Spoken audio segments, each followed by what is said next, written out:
Hello, and welcome back once again to Infinite Jeff, the project where I, Jeff, read the book Infinite Jest to you, faithful listeners, one page at a time, one day at a time.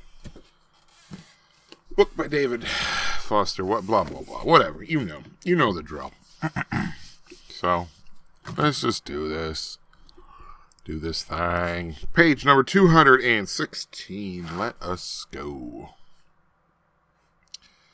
What they were in possession of was worth, as it slowly emerged. Pemulus, with aid of 150 milligrams of time-release attenuate dospan, almost danced a little post-transaction jig on his way up the steps of the Otois Cambridge bus, feeling the way W. Penn, in his Quaker Oats hat, in like the 16th century, must have felt trading a few trinkets to Babe-in-the-Woods natives for New Jersey, he imagines, doffing the nautical cap to two nuns in the aisle.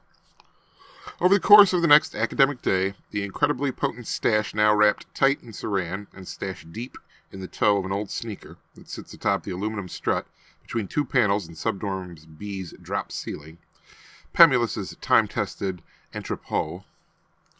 Over the course of the next day or so, the matter's hashed out, and it's decided that while there's no real reason to involve Boone or Stice or Struck or Troeltsch, it's really Pemulus and Axford and Hal's right, duty, almost, to the spirits of inquiry and good trade practice, to sample the potentially incredibly potent DMZ in predeterminedly safe amounts before unleashing it on Boone or Troeltsch or any unwitting civilians.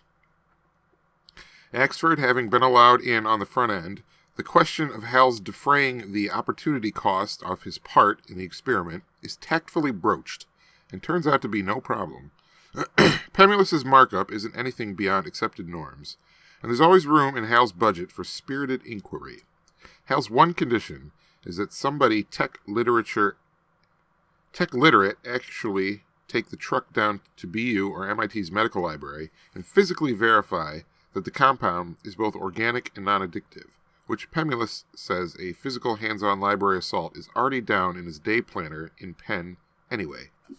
After PM drills on Thursday, as Hal Incandenza and Pemulus, with camera-mounted Mario Incandenza in tow, with their hands in the chain-link mesh of one of the show court's fencing, and watching Teddy Schatt play a private exhibition against a Syrian satellite pro who's at ETA for 2 paid weeks of corrective instruction on a service motion that's eroding his rotator cuff.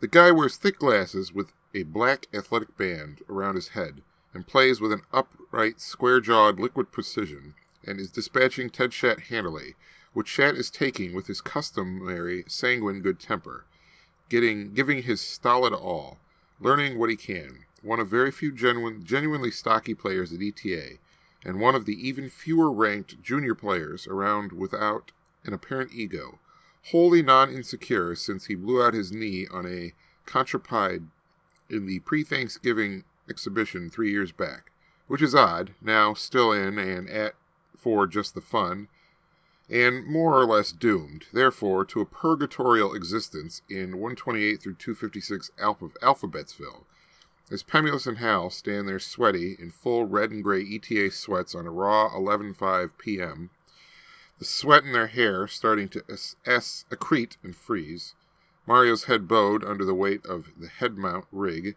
and his hideously arachnodactylic fingers whitening as the fence takes his forward weight. Hal's posture suddenly but warmly inclined ever so slightly towards his tiny older brother, who resembles him the way creatures of the...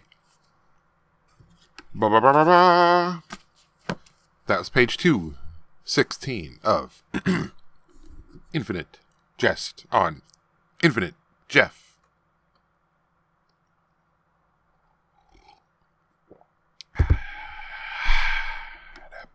That pumpkin spice. Again, night.